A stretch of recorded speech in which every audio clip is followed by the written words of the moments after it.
Certifications की बात कर रहे हो, जो एग्जामिनेशन होते हैं, फॉर जो ये पहली बार इसके बारे में सुन रहा है या फिर उनको पता हो but they don't know about the process, क्या ये एग्जामिनेशंस पेड होते हैं? क्या इसके राउंड्स होते हैं? ऑफ कोर्स ये ऑनलाइन कंडक्ट होते हैं, तो आपने बता दिया, और मॉनिटरिंग भी होती है, वो चीज़ है, बट क्या ये पेड होते हैं? हाउ टू अप्लाई, थोड़ा बेसिक बता सकते हैं? ठीक है, सबसे पहली चीज ये है कि इसमें ये लोग जो भी सर्टिफिकेशन प्रोवाइड करते हैं, वो लोग सिर्फ ये कहते हैं कि आप हमारा एग्जाम दो, ये एग्जाम पेड है, $50 से लेके $300 $500 तक उसके फीस होते हैं, राइट? आप हमारा एग्जाम दो, पास करो, हम आपको ये सर्टिफिकेट अवॉर्ड कर दें, राइट? पर इसका मतलब ये नहीं है कि कोई भी जाके उस एग्जाम को पास कर लेगा। सबसे पहली चीज ये है कि आपको एक स्ट्रक्चर्ड ट्रेनिंग के थ्रू निकलना पड़ेगा, राइट? जैसे मेरे पास इतने सालों का एक्सपीरियंस है, मैं 2003 से यही सर्टिफिकेशन ट्रेनिंग करवाता हूँ, तो मुझे मालूम है कि AWS एग्जाम होता है, तो उस एग्जाम को पास करने के लिए आपको क्या क्या चाहिए, राइट? आपको किस तरह से प्लानिंग करना चाहिए, और 90 डेज में आप एक सर्टिफिकेट कंप्लीट कर सकते, और उसका है ना प्री रिक्विसाइट्स भी होता है। अगर आपको वो नहीं मालूम है तो फिर आप क्लाउड कंप्यूटिंग भी नहीं सीख सकते। मैं आपको एक एग्जांपल देता हूँ। जैसे एक AWS में एक सर्विस है जिसका नाम है RDS, रिलेशनल डेटाबेस सर्विस। अब RDS में मैंने क्या बोला? Database service. अब मुझे डेटाबेस सर्विस के बारे में ही नहीं मालूम है, तो मुझे रिलेशनल डेटाबेस सर्विसेज नहीं समझ में आएगा। मैं AWS क्लाउड सीखूंगा तो भी, तो उसका एक ट्रेनिंग है, स्ट्रक्चर्ड ट्रेनिंग है कि पहले डेटाबेस क्या है वो समझ लो, जो नॉर्मली हम जो ऑन प्रीमाइसेस में पहले चलाते थे तब कैसे काम करता, अब वो क्लाउड में कैसे चलेगा वो सीखो, तो आपको समझ में भी आएगा, और उसके रिलेटेड जब आप एग्जाम में क्वेश्चन दोगे आंसर, तो आपको वो क्लियर भी होगा। मैं ना स्टूडेंट को अक्सर एक एग्जाम्पल देता हूं, मैं आपको भी दूंगा। क्या होता है ना कि जब हम क्लास में सिखाते हैं, या तो हमारे ऑन डिमांड वीडियोस भी है, ओके, तो मैं पहले उसको ऐसे समझाता हूँ, देखो मैं बहुत पुराना आदमी, राइट? तो हम लोग तो उस जमाने के आदमी है जब लोग ऑन प्रीमाइसेस में चलाते थे, आप लोग तो अब जेनजी वगैरह तो डायरेक्ट क्लाउड में जा रहे हैं, राइट? तो मैं आई एम लकी, मैं 90s में आ गया था। Just kidding, please continue sir. हाँ, तो मैं उन लोगों को क्या समझाता हूँ कि देखो ये चीज पहले कैसे चलती थी ऑन प्रीमाइसेस में, और अब ये चीज क्लाउड में कैसे चलती है। अदरवाइज क्या होगा ना कि एक बच्चा है, वो बाय बॉर्न मर्सिडीज में ही बैठा है, तो उसको ये पता ही नहीं चलेगा ना कि मर्सिडीज का कंफर्ट लेवल क्या होता है, राइट? उसको एक बार मारुति 800 में बिठाओ कि देखो भाई ऐसे ऐसे चलती थी कार, उसके बाद उसको मर्सिडीज में बिठाओ, तो उसको लगेगा कि हाँ ये चीज सही।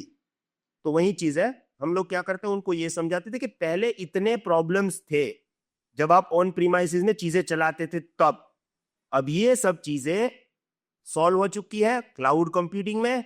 अब आप शिफ्ट हो जाओ फ्रॉम मारुति 800 टू मर्सिडीज, तो चीजें स्टूडेंट को समझ में आती है, और उसको उसका वैल्यू भी होता है कि जो हम कर रहे हैं it is something innovative, something extraordinary, और कंपनीज इसी के कारण क्लाउड कंप्यूटिंग पे आज मूव कर रही है। जो फॉर्च्यून 500 कंपनीज है उसमें से 90% companies are actually moving to the cloud, क्योंकि किसी को मारुति 800 नहीं चाहिए, एवरीबॉडी वांट्स मर्सिडीज।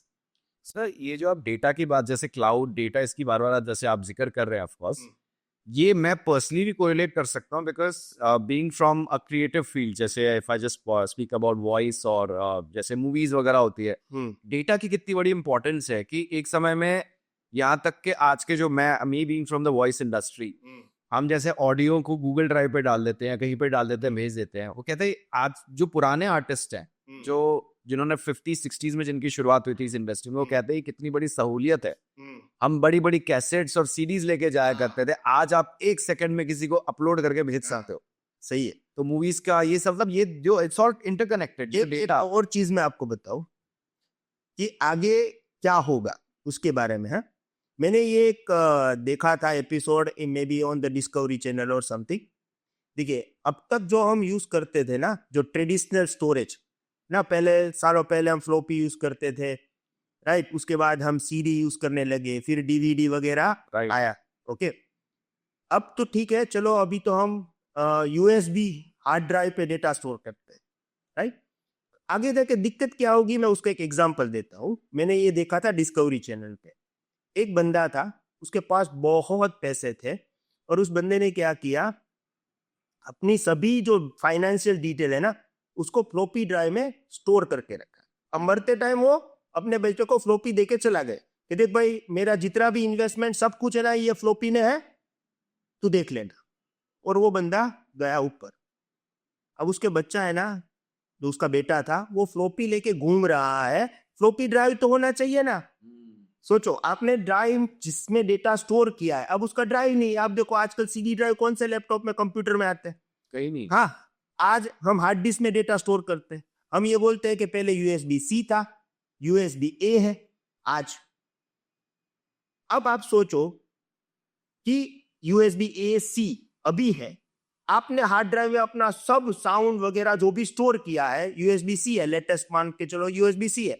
हाँ, 15 साल के बाद आपके बेटे या बच्चे को ऐसा लगा कि मेरे पापा का आवाज मुझे सुनना है, और आपका आवाज है वो यूएसबी सी में है, जमाना आ चुका होगा यूएसबी जी का, राइट। वो कैसे सुन पाएंगे? राइट।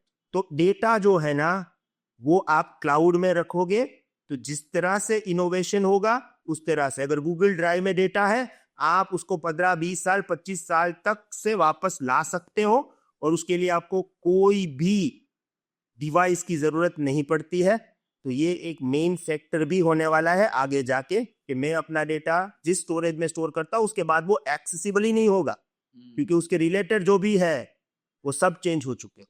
तो ये भी एक रीजन होता है कि लोग क्लाउड में डेटा स्टोर करते हैं। पर एक मिसअंडरस्टैंडिंग ये है कि क्लाउड का मतलब स्टोरेज नहीं है। क्लाउड का मतलब है to store, to run, to function entire application. Right.